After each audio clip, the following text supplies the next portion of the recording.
Hey there, Shooby Doodlers, how are you doing? Today I'm going to show you how to draw a lemon. So we want to draw a curve, but it must be slightly kind of a crinkly curve like that. Come down a little bit, and we're going to do the opposite, just slightly crinkly, coming along like that. And then we want this kind of wobbly bit at the end, and this kind of wobbly bit at the end as well.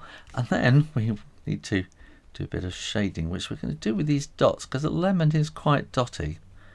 We'll put quite a few dots around here. So this is called stippling, this kind of shading.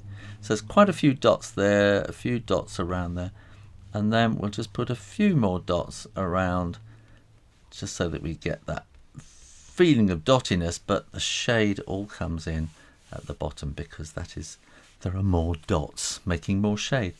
And then we can put it on the table with a little bit of shading like that, and maybe even have the edge of the table, maybe have a little bit of shading on that side too. There you are, colour it yellow, and that's how to draw a lemon real easy. Thanks for watching, and make sure you are subscribed to Draw Stuff Real Easy. Click that button down there. In the meantime, keep drawing, practice, and I'll see you next time. You take care now. Bye-bye.